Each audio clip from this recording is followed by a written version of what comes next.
At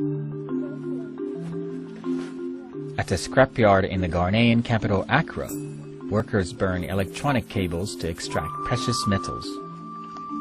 Electronic products with a large quantity of copper are highly sought after by scrap dealers. Yeah, if we get a chance, someone dispose computer items, we do buy so that we scrap it as aluminium copper.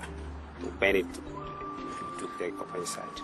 When we burn, the smoke is proving that disease, so we doesn't like it so we need the smoke should come down so that when we burn it, we won't face any difficulty from the smoke for sick. Workers, both adults and children, sift through the ashes for scraps of metal. When it rains, ashes flush into nearby ponds and rivers where animals graze. Across the scrapyard, hundreds of workers take apart electronic products. Only the parts containing copper, such as electric cables, as well as metal and plastic casings are kept for recycling. The rest are dumped or burnt, as there are hardly any e-waste recycling facilities in the country to process them.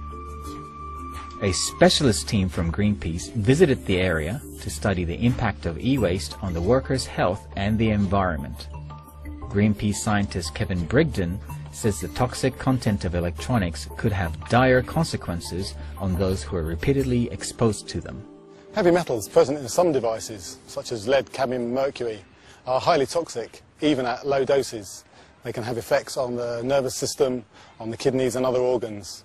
Of particular concern is the effects of lead and mercury on the developing nervous system in children. Other chemicals, including some brominated flame retardants, can build up in our bodies through repeat exposures, and for some there's evidence of long-term effects, including on brain development, the hormone and immune systems. Many of the chemicals present in electronic devices are environmentally persistent. That is, once released, they will remain in the environment for long periods of time. Ghana is rapidly becoming one of the favored destinations for obsolete computers and other electronic waste from developed countries. Open-air markets selling second-hand goods are thriving across the country. Hundreds of containers filled with electronic goods arrive at ports along the coast. Many of them come from developed countries such as the Netherlands, the UK, Germany, and the United States.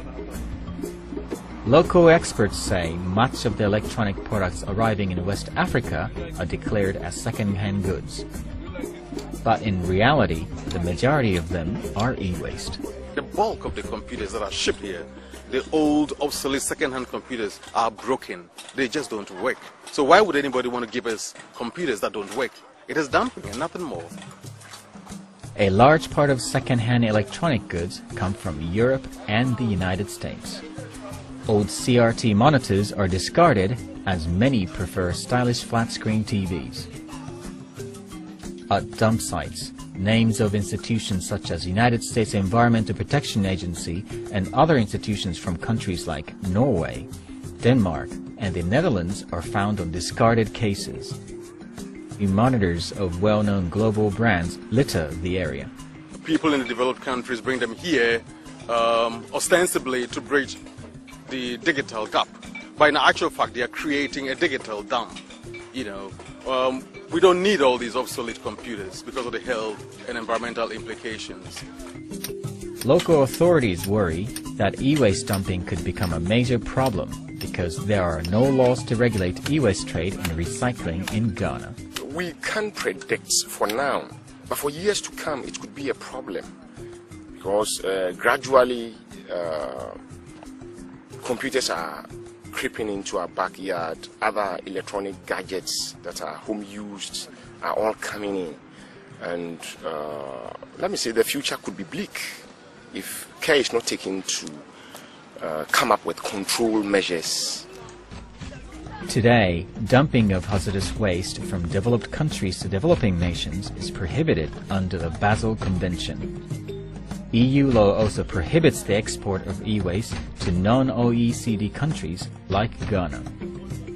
Yet there is a loophole used for exports from EU, declaring the e-waste as second-hand goods.